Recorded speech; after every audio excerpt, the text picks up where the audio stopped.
പലരും എൻ്റെ അടുത്ത് ചോദിക്കാറുണ്ട് സിനിമയിൽ അഭിനയം മാത്രമല്ല വേറെ മേഖലയും നോക്കാത്തത്.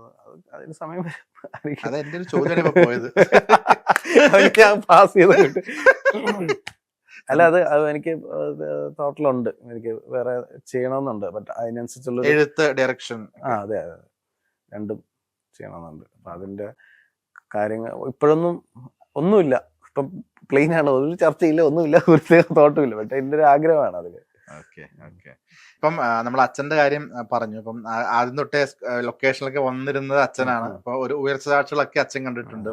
അപ്പൊ എനിക്ക് തോന്നുന്നു വാഴയുടെ ഒരു സക്സസ് ഏറ്റവും കൂടുതൽ ആ സമയത്ത് മിസ് ചെയ്യുന്ന, അല്ലെങ്കിൽ ഒരു കരിയറിന്റെ ഒരു ബ്രേക്ക് പോലെ വന്ന് നിൽക്കുന്ന ഒരു ഭാഗത്ത് ഏറ്റവും കൂടുതൽ മിസ് ചെയ്യുന്നത് അച്ഛനെ തന്നെയായിരുന്നു.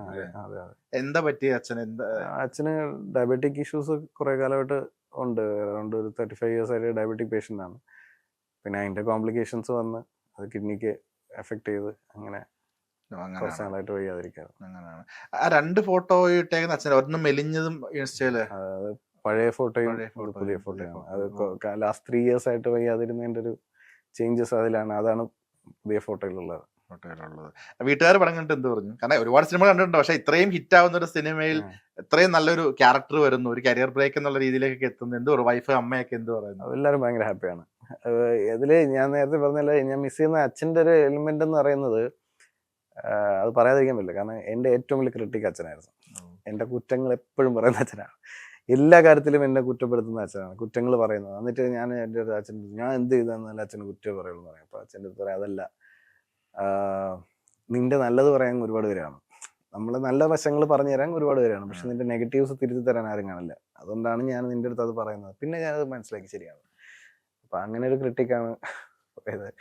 അമ്മയും ഓഫ്കോഴ്സ് അമ്മയും വൈഫും എല്ലാം ഭയങ്കര ഹാപ്പിയാണ്. സിസ്റ്ററും എല്ലാവരും പോയി പടം കണ്ടിട്ട് അവരെല്ലാം ഭയങ്കരമായിട്ട് ഹാപ്പിയാണ്. ഒബിയസ്ലി ഇങ്ങനെ ഒരു പടം ഇത്രയും ഹിറ്റായി, അതിൽ എൻ്റെ ക്യാരക്ടർ രജിസ്റ്ററായി, ടോട്ടലി ആ സിനിമയുടെ മൂഡ് വേറെയാണ്, എല്ലാവർക്കും പടം കണക്റ്റായി. അത് അവരെല്ലാം ഭയങ്കര സക്സസ്സിൽ എപ്പോഴും ഹാപ്പിയാണ്. അപ്പൊ സക്സസ്സിൽ ഹാപ്പിയാണ്, സക്സസ്സിലും കൂടെ ഉണ്ട്, എല്ലാ സമയത്തും കൂടെ ഉള്ളവരാണ്. അതാണ് ഏറ്റവും ഇമ്പോർട്ടന്റ്, നമ്മളെ ഫാമിലി എപ്പോഴും കൂടെ ഉണ്ടാവുക എന്നുള്ള. അച്ഛനെ ഇത് കാണുന്നുണ്ടാവും. തീർച്ചയായിട്ടും ആ അനുഗ്രഹം എപ്പോഴും ഉണ്ടാവട്ടെ.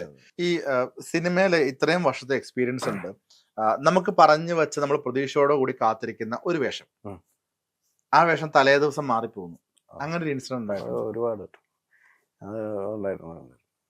ഭയങ്കര നിരാശപ്പെടുത്തുന്ന, അല്ലെങ്കിൽ നമ്മൾ ചതിക്കപ്പെട്ടു എന്ന് തോന്നുന്ന? നേരത്തെ പറഞ്ഞതിനെക്കാട്ടും നിരാശ അവിടെയാണ്. നമ്മള് ഒരു കാര്യം ചെയ്തിട്ട് അത് വർക്കാവില്ല എന്നുള്ളത് പിന്നെയും കുഴപ്പമില്ല. നമ്മൾ അത് കമ്പാരിറ്റീവ്ലി ഭയങ്കര ഇത് വെച്ച് നോക്കുമ്പോഴത്തേക്കും കുറവായിട്ട് എനിക്ക് തോന്നുന്നു. കാരണം എനിക്ക് ഡേറ്റ് തന്ന്, എനിക്ക് 15 ദിവസം ഷൂട്ടിന്റെ ഡേറ്റ് വരെ മാർക്ക് ചെയ്തിട്ട് മറ്റന്നാൾ തിരിക്കേണ്ട ദിവസം ഇന്ന് വിളിച്ചിട്ട് വേണ്ടാന്ന് പറയുന്ന സിറ്റുവേഷൻ ഉണ്ടായിട്ടുണ്ട്. എന്താണെന്ന് പോലും നമുക്ക് അറിയാൻ പറ്റില്ല, എന്തുകൊണ്ടാണെന്ന് പോലും. അപ്പൊ അതൊരു ഭയങ്കര വിഷമാണ്. അത് എന്തായിരിക്കും എന്ന് പോലും അവർ പറയത്തില്ല. നമ്മൾ പിന്നീട് എപ്പോഴെങ്കിലും ചോദിക്കുമ്പോഴത്തേക്ക് അത് എന്തെങ്കിലും ഒരു വേഗമായിട്ടുള്ള രീതിയിൽ പോകും. ബട്ട് അത്രയും വിളിക്കുന്നു, കഥ പറഞ്ഞു, ഓക്കെ, ക്യാരക്ടർ നറേറ്റ് ചെയ്യുന്നു, എല്ലാം ഓക്കെ. അത് കഴിഞ്ഞ് ഇത്ര ദിവസം ഡേറ്റ് മാർക്ക് ചെയ്തെല്ലാം അയച്ചു തരുന്നു, എല്ലാം ഫിക്സ് ചെയ്ത് മാറുന്നത് ഒരു ഭയങ്കര വിഷമമുള്ള കാര്യമാണ്. എന്താണെന്ന് അറിയാത്തതിലുള്ള വിഷമമാണ് സത്യം പറഞ്ഞാൽ. ഇപ്പൊ എന്തെങ്കിലും ഒരു റീസൺ ഉണ്ടെങ്കിൽ ഓക്കെ, ഇപ്പൊ ഇന്നത് കൊണ്ടാണ് എന്ന് പറയുന്ന ചില സ്ഥലത്ത് ഞാൻ ഓഡിഷനൊക്കെ ചെയ്യുന്ന സമയത്ത് ചിലപ്പം ആ ക്യാരക്ടറിന് ചിലപ്പോൾ ആ ഏജ് കണക്ട് ആവില്ല, ചിലപ്പം കുറച്ചും കൂടി ഏജ് ആയിട്ടുള്ളവർ, അതൊക്കെ നമുക്ക് മനസ്സിലാക്കാവുന്ന കാര്യമാണ്. ഇപ്പോഴും ഓഡിഷൻസ് വിളിക്കുമ്പോൾ ചിലപ്പോൾ ഞാൻ ചാൻസസ് ചോദിക്കുന്ന സമയത്ത് ചില ക്യാരക്ടേഴ്സിന് ആപ്റ്റ് ആണോ എന്ന് നോക്കാൻ വേണ്ടിയിട്ട് സീൻസ് ഒക്കെ ചെയ്ത് കൊടുക്കാനൊക്കെ പറയും, അതൊക്കെ ചെയ്യാറുണ്ട്. ബട്ട് അതിൽ ചിലതൊന്നും വർക്കാവില്ല. കാരണം ചിലപ്പോൾ ആ സീൻ വായിക്കുമ്പോൾ തന്നെ അറിയാം ഇത് എൻ്റെ ഏജിന് പറ്റിയതല്ല, എന്നാലും നമുക്കത് ചെയ്യാനുള്ളതിന്റെ മാക്സിമം ഒരു വേരിയേഷൻസ് എന്തൊക്കെ കൊണ്ടുവരാൻ പറ്റും എന്നുള്ളത് ചെയ്ത് കൊടുക്കുക എന്നുള്ളതാണ്. ശരിക്കും ഇപ്പൊ നമ്മൾ ഇടയ്ക്കിടയ്ക്ക് അച്ഛനല്ലേ ഫസ്റ്റ് ഇനിഷ്യേറ്റീവ് എടുത്തിട്ട് ഒളിമ്പ്യൻ? അല്ലല്ല, നമുക്കൊരു ഫിലിം ബാക്ക്ഗ്രൗണ്ട് ഇല്ല. അല്ല, ഇനിഷ്യേറ്റീവ് എടുത്ത് അച്ഛനല്ലേ കൊണ്ടുവരുന്നത് സിനിമയിലേക്ക് ആദ്യം അയക്കുന്ന? അല്ലല്ല, അങ്ങനെയല്ല. സിനിമയിലേക്ക് വന്നത് ഞാൻ സ്കേറ്റ് ചെയ്യുമായിരുന്നു, അത് അച്ഛനാണ് എന്നെ കൊണ്ട് സ്കേറ്റിംഗിന് ചേർത്തത്. അപ്പൊ സ്കേറ്റിംഗ് പഠിച്ച് ഈ വണ്ടിയുടെ അടി കൂടെ പരിപാടിയൊക്കെ ചെയ്യുന്നുണ്ടായിരുന്നു അന്ന്. അപ്പൊ അന്ന് ഏഷ്യാനെറ്റ് തുടങ്ങിയ സമയം, അന്ന് എനിക്ക് പറയാതിരിക്കാൻ പറ്റില്ല, കാരണം എൻ്റെ ലൈഫ് ടേണിംഗ് പോയിന്റ് അവിടെയാണ്. ഏഷ്യാനെറ്റില് നികേഷ് കുമാർ അന്ന് ഏഷ്യാനെറ്റില് പുള്ളിയാണ് എൻ്റെ ഒരു ഇന്റർവ്യൂ എടുത്തു. ആ ഇന്റർവ്യൂ ചെന്നൈയിലിരുന്ന് ഭദ്രൻ സാറ് കണ്ടു. ഭദ്രൻ സാറ് എന്നെ അന്വേഷിച്ച് വന്നു ട്രിവാൻഡ്രത്ത് വെച്ചിട്ട്. എൻ്റെ കൊച്ചച്ഛനെയാണ് കണക്ട് ആക്കിയത്. അപ്പോൾ കൊച്ചച്ഛനാണ് എന്നെ വിളിച്ചോണ്ട് പോയി, ഒരു സ്ഥലത്ത് പോകണമെന്ന് എന്നെ വിളിച്ചോണ്ട് പോയി സാറിൻ്റെ അടുത്ത് കൊണ്ടുപോയി സംസാരിച്ചതും എല്ലാം. അപ്പോൾ പറഞ്ഞു ഇങ്ങനെ ഒരു പടത്തിന് വേണ്ടിയിട്ടാണ്, നിന്റെ സ്കേറ്റിംഗ് കണ്ടു, അപ്പം അത് ലാൽ സാറിൻ്റെ പടമാണെന്നൊക്കെ പറഞ്ഞു. അത് തൽക്കാലം ആരടുത്തും പറയണ്ട എന്ന് പറഞ്ഞു. നേരെ വീട്ടിൽ വന്നു, ആരടുത്തും പറയണ്ട, ഓക്കെ ഡൺ സെറ്റ്. അന്ന് എനിക്ക് നല്ല പ്രായം കുറവാണ്, എനിക്ക് 7 വയസ്സ് എന്തൊക്കെ ഉള്ളൂ. അത് കഴിഞ്ഞ് 10ാമത്തെ വയസ്സിലാണ് ഷൂട്ട് തുടങ്ങിയത് ശരിക്കും. അത്രയും ഗ്യാപ്പ് ഉണ്ടായിരുന്നു. അപ്പൊ എനിക്ക് തോന്നുന്നു എന്നെ കണ്ടിട്ട് ആ ക്യാരക്ടർ അങ്ങനെ സ്കേറ്റിംഗ് ഒക്കെ വെച്ചിട്ട് മോൾഡ് ചെയ്താണെന്ന് തോന്നുന്നു. അങ്ങനെ അങ്ങനെയാണ്. അപ്പം അച്ഛനാണ് കൊണ്ടുപോയത് സേലം ഏർക്കാട് പോയി. അങ്ങനെയല്ലേ ഞാൻ ആ ഏരിയയോട് പറഞ്ഞിട്ടുള്ള ജസ്റ്റ് അല്ല, അതങ്ങനെ അത് ഇങ്ങനെയാണ്. അതായത് ഞാൻ പറഞ്ഞില്ലേ, ഇപ്പൊ ഒരു സിനിമ എന്നുള്ള ആഗ്രഹിക്കാൻ പോലും സമയമല്ല ആ കാലഘട്ടത്തിൽ, പ്രത്യേകിച്ച് വളർന്നു വരുമ്പോ തന്നെ നമ്മൾ സിനിമയിലായി. അതെ, ഓർമ്മ വെച്ച കാലം തൊട്ട് സിനിമയിലാണ്. ഒരു അന്നത്തെ സ്കൂളിലൊക്കെ ഒരു താര പരിവേഷമായിരുന്നിരിക്കുമല്ലോ ശരിക്കും പറഞ്ഞു. ഒളിമ്പിന് ഇറങ്ങിയപ്പം ഭയങ്കര ഇതായിരുന്നു. ഒളിമ്പിന് ഇറങ്ങിയപ്പോൾ കുറെ എക്സ്പീരിയൻസ് ഉണ്ടായിരുന്നു. എനിക്കതൊന്നും ഓർമ്മയുള്ള കുറച്ച് കാര്യങ്ങൾ. അതായത് സ്കൂളിലൊക്കെ ചെല്ലുമ്പോഴത്തേക്കും ഭയങ്കരമായിട്ട് സിനിമ ആരും നമ്മളെ ഹീറോ എന്നൊക്കെ പിള്ളേർ ഇന്റർവ്യൂസ് ഒക്കെ എടുക്കാൻ നേരത്ത് പറയുന്നത് കുറെ ഇൻസിഡൻസ് ഉണ്ട്. പിന്നെ നമ്മൾ തിയേറ്ററിൽ ചെന്നിരുന്ന് കാണുമ്പോൾ, ഈ തിയേറ്ററിൽ എൻ്റെ അടുത്തിരിക്കുന്ന ആൻറ്റി എന്നെ കണ്ടിട്ട് എന്തൊക്കെ പറഞ്ഞു, എനിക്കതൊക്കെ മറക്കാൻ പറ്റില്ല. പുള്ളിക്കാരി ഇങ്ങനെ ഒരു ചെറുക്കനുണ്ടോ, ഇവൻ ഇത്രയും കുറിച്ചൊക്കെ ഇവന് നല്ല അടി കൊടുത്ത് പഠിപ്പിക്കണം എന്നൊക്കെ പറഞ്ഞ് അന്ന് ഇമോഷണലി ആൾക്കാർ ഭയങ്കര കണക്ട് ആവും സിനിമയിൽ. അത് ഭയങ്കര ജെന്യൂൻ ആയിട്ട്. അത് എത്ര വർഷം മുമ്പ് എനിക്ക്. അപ്പൊ ഞാൻ ഇങ്ങനെ ഇരിക്കണം, ഇവരെന്നെ കണ്ട ഇപ്പൊ അടിക്കും. ഞാൻ ആ പേടിച്ചിങ്ങനെ എല്ലാം കഴിഞ്ഞപ്പോ പടം കഴിഞ്ഞ് ഇറങ്ങിയപ്പോ ഇങ്ങനെ നോക്കിയിട്ട് എന്നെ നോക്കിയിട്ട് ഒരു നോട്ടം, നീ ഞാൻ തന്നെ. അങ്ങനെ ഒരു ഇൻസിഡന്റ് എനിക്ക് ഓർക്കുന്നുണ്ട്. ഈ ജഗദീഷ് കുമാർ സാറൊക്കെ ആയിട്ട്, ജഗദീഷ് സാറുമായിട്ട് അങ്ങനെ കോമ്പിനേഷൻ ഉണ്ടായിരുന്നില്ലല്ലോ അല്ലെ? അതിലില്ലെങ്കിലും പ്രിയത്തിലുണ്ട്, മീശമാധവനിലുണ്ട്. നമ്മൾ കുറെ 2-3 പടത്തിലൊക്കെ വർക്ക് ആയിരുന്നു. മീശമാധവനിലൊക്കെയാണ് നല്ല കണക്റ്റഡ് ആയിരുന്നു പുള്ളിയായിട്ട്. പുള്ളി അന്നൊക്കെ മീശമാധവൻ അഭിനയിക്കുന്ന സമയത്ത് 2 വർഷമായി പുള്ളി നാട്ടിൽ പോയിട്ട്. അപ്പൊ ഞാൻ ട്രിവാൻഡ്രത്ത് പോകുമ്പോൾ പുള്ളി നമ്മളെ കുറച്ച് ക്യാഷ് തന്നു വിടും, അപ്പോൾ കൊടുക്കാൻ വേണ്ടി ഫാമിലി വന്ന് കളക്ട് ചെയ്ത് വന്നൊക്കെ അങ്ങനത്തെ ഓട്ടത്തിലായിരുന്നു പുള്ളി. അത്ര തിരക്ക്? അതെ, പുള്ളി അത്ര ഓട്ടത്തിലായിരുന്നു. 2 വർഷം വീട്ടിൽ പോയിട്ട്. അത് വേറെ ഒന്നല്ല, ഞാൻ ലിറ്ററലി കണ്ടിട്ടുണ്ട്. നമ്മളൊരു ഷൂട്ടിംഗ് ലൊക്കേഷനിൽ 2 വണ്ടി വന്ന് കിടക്കും. അടുത്ത ലൊക്കേഷനിൽ നിന്ന് 2 വണ്ടി വരും. ഒരു വണ്ടി എന്ന് പറഞ്ഞാൽ ഒറിജിനൽ ഡേറ്റ് കൊടുത്ത വണ്ടിയും, മറ്റേ വണ്ടി ഇനി ഡേറ്റ് കൊടുത്തൊരു വന്നില്ലെങ്കിൽ കൊണ്ടുപോയാലോ എന്ന് പറഞ്ഞിട്ട് വരുന്ന വണ്ടിയാണ്.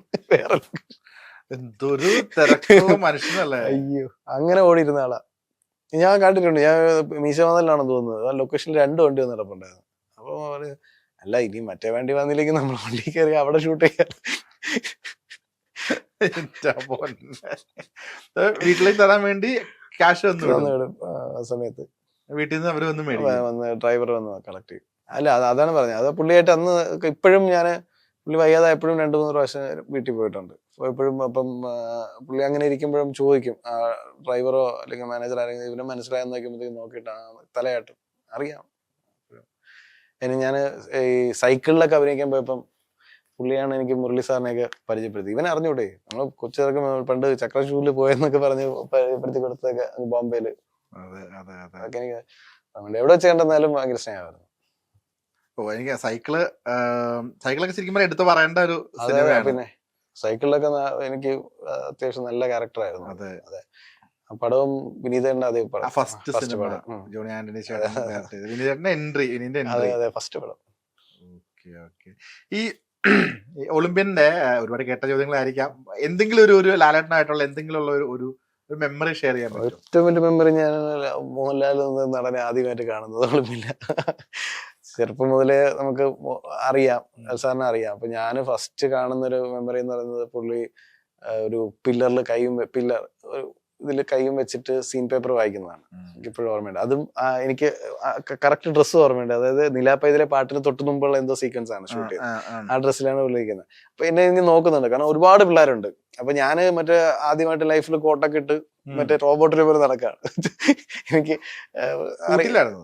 അല്ല, സേലം ഏർക്കാട്. അപ്പൊ പുള്ളി എന്നെ ഇങ്ങനെ ജസ്റ്റ് നോക്കിയിട്ട് പോയത് അത് എനിക്കിപ്പോഴും ആ ഒരു മെമ്മറി ആയിട്ടിരിപ്പുണ്ട്. അതിനുശേഷമാണ് ബദൻ സാർ എന്നെ വിളിക്കുകയും ഇവനാണ് നമ്മൾ ടോണി ഐസക് എന്ന് പരിചയപ്പെടുത്തുകയൊക്കെ ചെയ്തത്. പിന്നെ അതിനുശേഷം അങ്ങോട്ട് വേറൊരു ജേണി ആയിരുന്നു. ലാൽ സാർ എപ്പോഴും സീനൊക്കെ മുമ്പ് അടുത്ത് നിർത്തിയിട്ട് നിന്റെ സ്കേറ്റിംഗ് എങ്ങനെ പഠിച്ചത്, എന്താണ് കാര്യം, അതിനെപ്പറ്റി ചോദിക്കുക, വീട്ടിലെ കാര്യം ചോദിക്കുക, എന്തെങ്കിലുമൊക്കെ പറഞ്ഞ് എപ്പോഴും ചില്ലാക്കിക്കൊണ്ടിരിക്കും. അത് ഭയങ്കര ഒരു ഇപ്പൊ കോണ്ടാക്ട് ഒക്കെ ഇടയ്ക്ക് അപ്ഡേറ്റ് ചെയ്യാറുണ്ട്, പുതുക്കാറുണ്ടോ? സാറിനെ അങ്ങനെ ഞാൻ വിളിക്കാറില്ല, ബട്ട് കാണാറുണ്ട്. നമ്മളെവിടെ കാണാൻ കിട്ടുന്ന ഒരു അവസരം, ഇപ്പൊ അമ്മ മീറ്റിങ്ങിനാണെങ്കിലും കുടുംബസംഗമത്തിനാണെങ്കിലും എന്ത് പരിപാടി ഉണ്ടെങ്കിലും പോവുക, കാണുക എന്നുള്ളതാണ്.